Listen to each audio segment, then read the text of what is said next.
Hello student, मैं मनोज जोगी एक बार फिर से आप सभी विद्यार्थियों का आदर्श एजुकेशन गुरु पेपर पर स्वागत करता हूं। दोस्तों, हम बात कर रहे थे फिजिक्स लेसन नंबर 2, जिसका नाम है गाउस के नियम व उसके अनुप्रयोग। दोस्तों, 12th क्लास का ये सेकंड लेसन है, जिसको हमने कहीं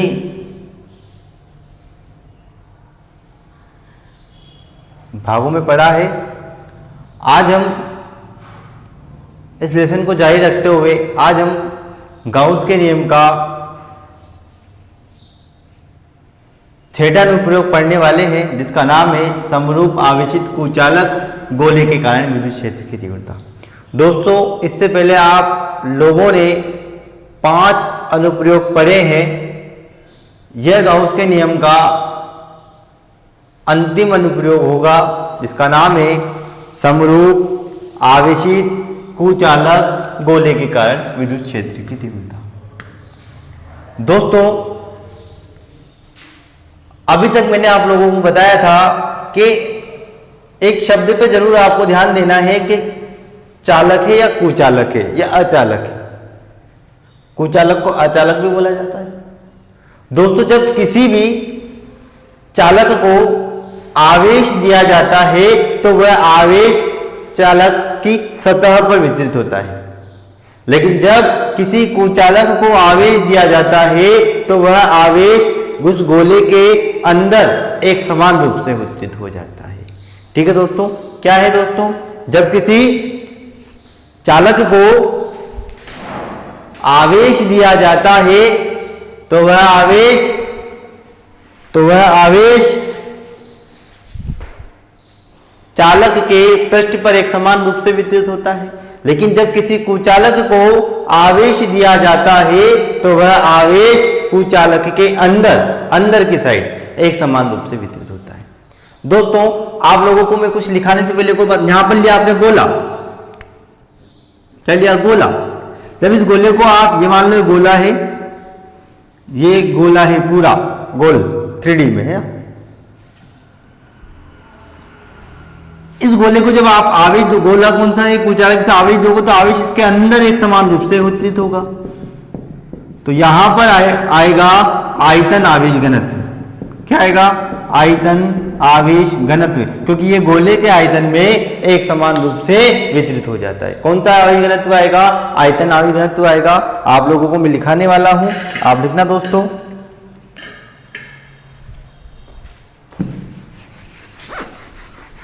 वही आप माना कि से स्टार्ट करना है।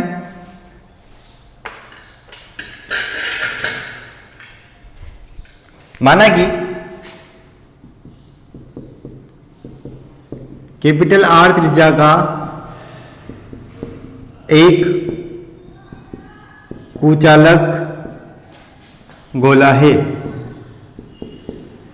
क्या है, कैपिटल R त्रिज्या का एक कुचालक गोला है। इसे कैपिटल Q आवेश दिया जाता है तो यह आवेश गोले के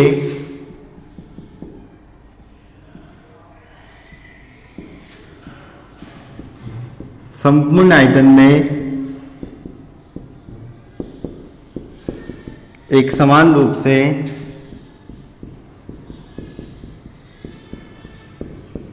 वितरित हो जाता है। आप नोट कर लीजिए यहां तक।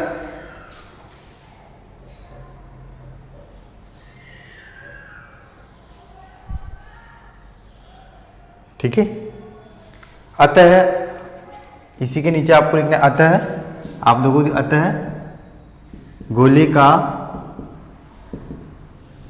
आयतन आवेश घनत्व, इसको हम रो हो तो दोस्तों इसको 2 भागों में करेंगे।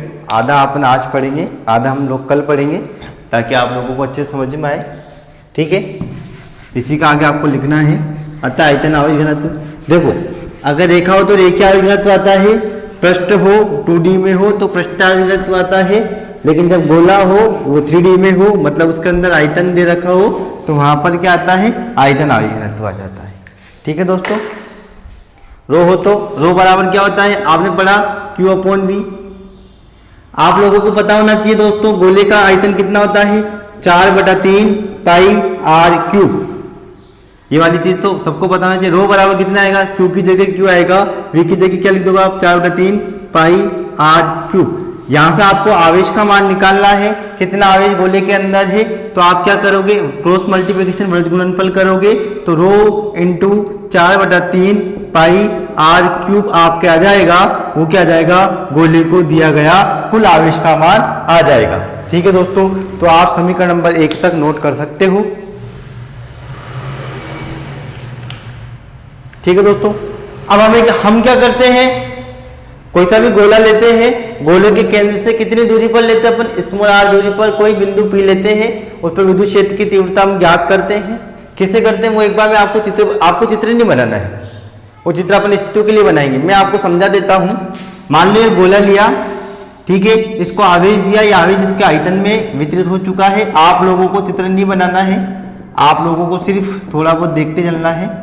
ये आवेश दिया दोस्तों, ये आवेश देने के बाद ये आवेश एक समान रूप से वितरित हो जाएगा, इसका केंद्र हो जाएगा O, इसकी त्रिज्या हो जाएगी कैपिटल R। ठीक है दोस्तों, इस गोले के केंद्र से स्मॉल r दूरी पर कोई बिंदु P लिया, इस बिंदु P पर अपन को विद्युत क्षेत्र की तीव्रता ज्ञात करनी है। तो यहाँ से 3 स्थितियां बनती है दोस्तों, आप सबको पता होगा। स्थिति नंबर फर्स्ट, जब बिंदु P गोले के बाहर हो। स्थिति नंबर सेकंड, जब बिंदु P गोले की सतह पर हो। और स्थिति नंबर थर्ड, जब बिंदु P गोले के अंदर स्थित हो। ठीक है दोस्तों, स्थिति नंबर फर्स्ट और सेकंड में आपको कोई प्रॉब्लम नहीं आएगी। स्थिति नंबर फर्स्ट सेकंड आपको मैं एक बार पहले पढ़ा चुका हूं, कब और कैसे वो आपको मैं बता दूंगा। लेकिन आपको सबसे इंपॉर्टेंट जो स्थिति होगी वो होगी अंदर वाली, जब बिंदु P गोले के अंदर स्थित हो। ठीक है दोस्तों, आप लोगों को चित्र नहीं बनाना है, तो आप लोगों को करना क्या है, इसी के नीचे लिखना है कि माना कि गोले के केंद्र से स्मॉल r दूरी पर कोई बिंदु P स्थित है, हमें बिंदु P पर विद्युत क्षेत्र की तीव्रता ज्ञात करनी है। इसके लिए निम्न 3 स्थितियां बनती है। ये वाली चीज भी आपको इसी के नीचे लिखनी है।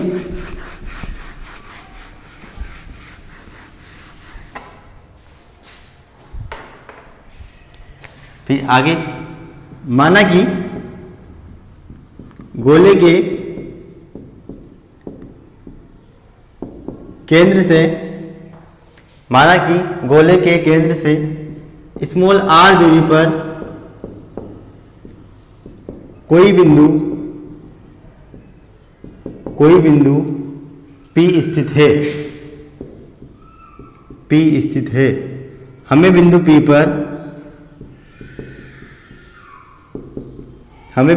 पर विद्युत क्षेत्र की तीव्रता का मान ज्ञात करना है। हमें बिंदु P पर विद्युत क्षेत्र की तीव्रता का क्या करना है, मान ज्ञात करना है। अब फिर क्या करते हैं, ये बिंदु O से जो केंद्र से अपन ने स्मॉल r दूरी ली है, इसको त्रिज्या मानकर एक काल्पनिक गाउसीय पृष्ठ की कल्पना करेंगे। आप देखना, दूरी r को त्रिज्या मानकर, आप लोगों को मैं चित्र बना के बताऊंगा, त्रिज्या मानकर काल्पनिक गाउसीय पृष्ठ की, गाउसीय पृष्ठ की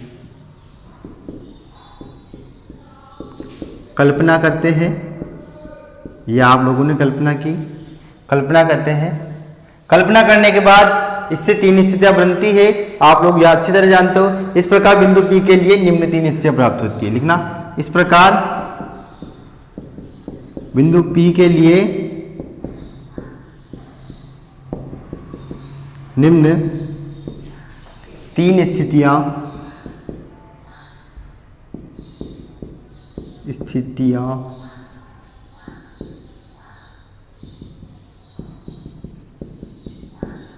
बनती है। ठीक, आप लोग नोट कर लीजिएगा। उसके बाद एक अपन एक स्थिति के बारे में अध्ययन करने वाले हैं।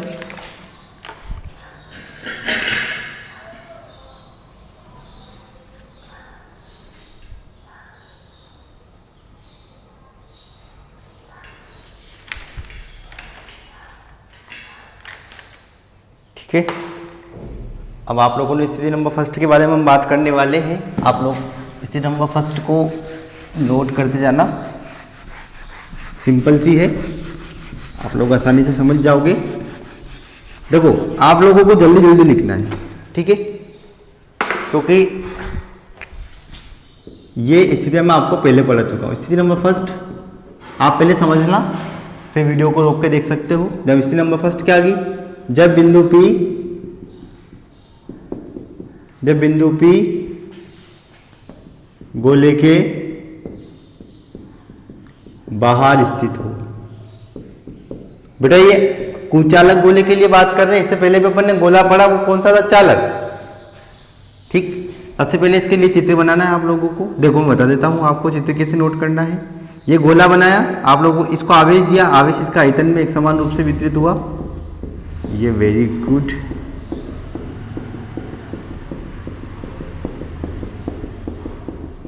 वेरी गुड, ये आपने गलती। इसका केंद्र बिंदु मान लो, इसका केंद्र बिंदु कौन सा है, O। इसका केंद्र बिंदु मैंने O डाल के कर दिया है, ठीक है। इस गोले की त्रिज्या भी आप लोगों को पता है। इस गोले की त्रिज्या कितनी है दोस्तों, इस गोले की त्रिज्या है कैपिटल R। इस गोले की त्रिज्या है कैपिटल R, ठीक है दोस्तों। इस गोले के केंद्र O से स्मॉल r दूरी पर अपन ने क्या लिया, बिंदु P लिया। कितनी दूरी है इसकी, स्मॉल r, ठीक है दोस्तों, वेरी गुड। अब इस दूरी को केंद्र मानकर, इस दूरी को त्रिज्या मानकर मैं काल्पनिक गाउसी पृष्ठ की कल्पना करता हूं। मैंने एक काल्पनिक गाउसी पृष्ठ बनाया आप लोगों के, काल्पनिक गाउसी पृष्ठ है गोलाकार। जैसे इस काल्पनिक गाउसी पृष्ठ के अंदर संपूर्ण आवेश आ चुका है, आया या नहीं आया, ठीक है। एक काल्पनिक गाउसी पृष्ठ के ऊपर अपन क्या लेते हैं, एक अल्पांश लेते हैं। आप अल्पांश ले लोगे, इस अल्पांश का मान कितना होगा दोस्तों, ये ds। ये फिर यहाँ से लेके अगर विद्युत क्षेत्र की तीव्रता भी इसी दिशा में होगी, विद्युत क्षेत्र की तीव्रता भी इस दिशा में और अल्पांश भी इस दिशा में, तो दोनों एक ही दिशा में होंगे, तो इनके मध्य कोण कितने डिग्री का होगा, 0 डिग्री का। इसे अपन बोलेंगे काल्पनिक गाउसीय पृष्ठ। क्या नाम होगा इसका, काल्पनिक गाउसीय पृष्ठ। आप लोगों को दिख रहा होगा। आप सबसे पहले चित्र को आसानी से नोट कर लीजिएगा। जैसे आप चित्र बना लोगे, हम आगे की बात करने वाले हैं दोस्तों। अगर ये चाहो तो बिंदु P पर अल्पांश लेना है, ये अल्पांश यहाँ ले सकते हो। तो चाहो तो इस बिंदु P को आप यहाँ भी नाम दे सकते हो, कोई दिक्कत नहीं है। बिंदु P कहीं भी आ सकता है, बिंदु P इस गोले के सतह के अंदर कहीं पर भी आ सकता है। बस इस गोले से यहाँ से लेकर यहाँ तक की दूरी आज सब जगह आ रही होगी। आपने इसको नोट कर लिया होगा। आगे की हम बात करने वाले हैं, आप जल्दी से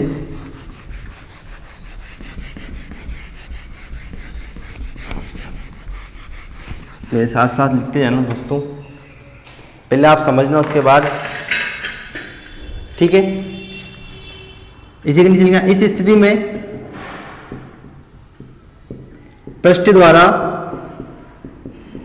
परिबद्ध मतलब घेरा गया परिबद्ध आवेश कितना होगा दोस्तों, सिग्मा Q बराबर कैपिटल Q। क्योंकि उसने काल्पनिक गाउसी पृष्ठ बनाया तो उसके अंदर सारा आवेश आ चुका है। कितना आवेश आ चुका है, कैपिटल Q, परिबद्ध आवेश कैपिटल Q,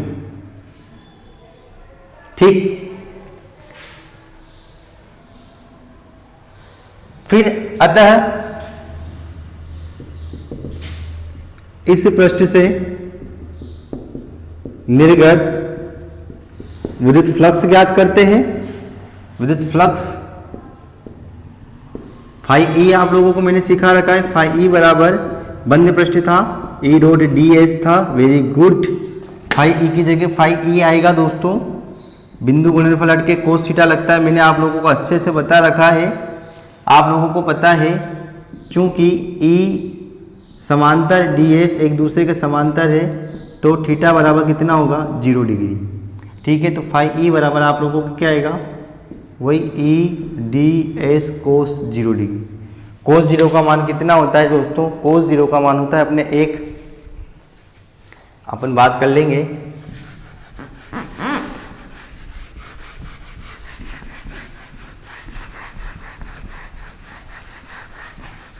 कोस 0 का मान कितना होगा, फाई ई बराबर होएगा दोस्तों E ds आ जाएगा दोस्तों।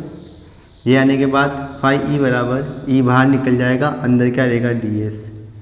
ds अपनी जगह आ जाएगा, ds की जगह अपन क्या लिखना है, वही गोले का पृष्ठीय क्षेत्रफल लिखना है। और गोले का पृष्ठीय क्षेत्रफल कितना होता है 4 पाई। अब बोलोगे सर कौन सी त्रिज्या लिखनी है, तो काल्पनिक बंध पृष्ठ की त्रिज्या लिखनी है। मैं लिख देता हूँ यहाँ पर समाकलन का चिन्ह ds का मतलब आप लोगों को मैंने पहले बताया था 4i स्मॉल r स्क्वायर, जो अपन ने गाउसीय पृष्ठ लिया है, ठीक, इंटू 4 पाई r स्क्वायर। समीकरण नंबर आपके बन जाएगी ये 2। क्यों? क्योंकि समीकरण नंबर 1 तो बन चुकी है। कहाँ बन चुकी है? कैपिटल Q का मान। फिर लेकिन किसके नियम से? गाउस के नियम से। लेकिन गाउस के नियम से, दोस्तों गाउस के नियम से क्या होता है, फाई ई बराबर आप लोगों को मैंने बताया था क्या होता है, Q upon epsilon note. Q का मतलब कितना आवेश परिवर्त किया, कैपिटल Q। एप्सिलॉन नोट की जगह एप्सिलॉन नोट आ जाएगा समीकरण नंबर 3। आप क्या करोगे, समीकरण नंबर 2 व 3 की कुल तुलना कर दोगे तो आपके विद्युत क्षेत्र की तीव्रता आ जाएगी। वो सिंपल सा है, आप लोग नोट करना मेरे साथ, लेकिन पहले समझते भी जाना। समीकरण नंबर 2 व 3 की तुलना करने पर, इसे आप तुलना करोगे दोस्तों, क्या आएगा, E इंटू 4 पाई r स्क्वायर के इक्वल टू कितना आया, Q अपॉन एप्सिलॉन नोट। दोस्तों आपको E बराबर निकालना है, तो E बराबर कितना आएगा दोस्तों आपके, Q अपॉन 4 पाई r स्क्वायर एप्सिलॉन नोट। ये पूरा बटा में आ चुका है। समीकरण नंबर आपके बन जाएगी ये 4। दोस्तों यहाँ पर आप अगर चाहें तो Q का मान रख सकते हैं। जैसे आप लोग Q का मान रखोगे तो आपके आसानी से और अच्छे से आंसर आ जाएगा। समीकरण नंबर 4 भी विद्युत क्षेत्र की तीव्रता को बताती है। लेकिन दोस्तों समीकरण नंबर 4 को अगर अपन घनत्व के रूप में लिखें तो आप इसे चाहें तो घनत्व के रूप में भी लिख सकते हो। मैं दोनों चीज़ों को बता देता हूँ। सबसे पहले मैं समीकरण नंबर 4 दोनों को एक साथ लिख देंगे। यहाँ पर देखो समीकरण नंबर 4 में 1 से मान रखने पर देखो E अपनी जगह आ गया। दोस्तों मैं आप लोगों को एक चीज़ बता देता हूँ, ध्यान से देखना। आप लोगों को सबसे पहले आप क्या करोगे, 4 पाई एप्सिलॉन नोट को साइड में कर दो, 1 upon 4 pi epsilon note, 1 upon 4 पाई।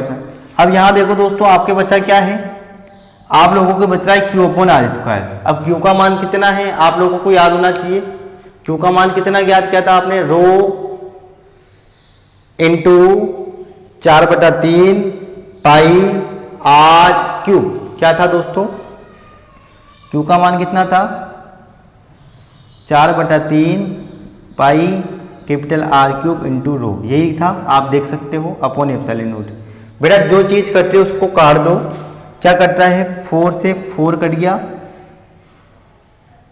पाई से पाई कट गया, क्या बचा वो आ चीज आप देख सकते हो। क्या बच गया बेटा, 4 से 4 कट चुका है,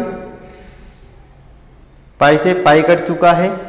हाँ देखो आप क्या किया अपन ने, Q/4 यहाँ small r square, very good, क्योंकि ये ठीक बचा कुचा क्या है वो लिख दो आप। E बराबर क्या बचा आपके, देखो ध्यान से आप लोगों को एक एक चीज, ये 3 बटा में आएगा, सबसे पहले 3 बटा में आ जाएगा, तो आपको क्या बचेगा, 3 रो त्रिज्या 3 बटा में आया, सॉरी यहाँ ऊपर क्या बच रहा, रो अपॉन 3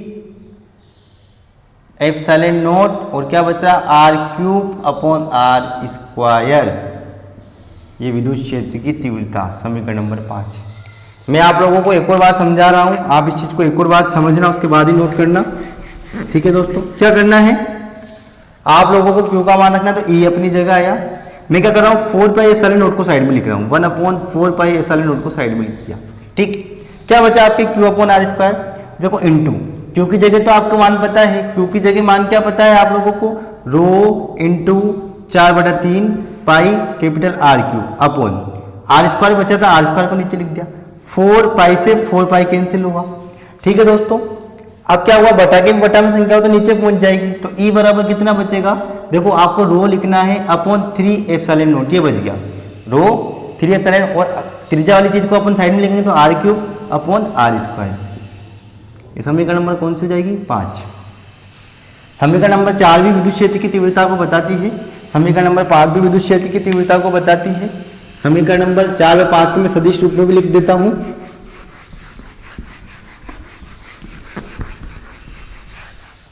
सदिश रूप में देखना दोस्तों, सदिश रूप में मैं दोनों को एक साथ लिखूंगा, विद्युत क्षेत्र की तीव्रता।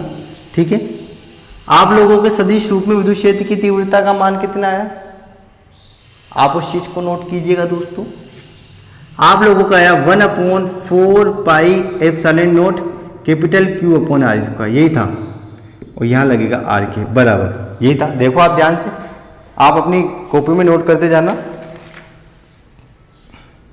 यहाँ स्मॉल आर स्क्वायर आएगा, बस ये याद रखना। ये बहुत सी बार मेरे से गलती हो जाती है, क्योंकि कहीं त्रिज्या स्मॉल आर आती है, कहीं त्रिज्या कैपिटल आर आती है। ठीक, ये तो समीकरण नंबर 4 का कोडिंग आया, लेकिन समीकरण नंबर 5 का कोडिंग, विद्युत क्षेत्र की तीव्रता का मान कितना था, आपने Q का मान रखा था दोस्तों, तो कितना आया, आप चाहें तो ρ/3ε0 capital R cube upon small R square साथ में आर कैप। दोस्तों ये समीकरण नंबर आपके जो आइए 6, समीकरण नंबर 6 आइए, ये समीकरण नंबर 6 सदिश रूप को बताती है। इस प्रकार के दोस्तों आपके स्थिति नंबर फर्स्ट यही समाप्त होती है। दोस्तों आपको स्थिति नंबर फर्स्ट से संबंधित कोई भी समस्या हो तो आप प्लीज़ कमेंट जरूर कीजिएगा। दोस्तों इसकी स्थिति नंबर सेकंड और थर्ड को हम आने वाले लेक्चर में पढ़ेंगे।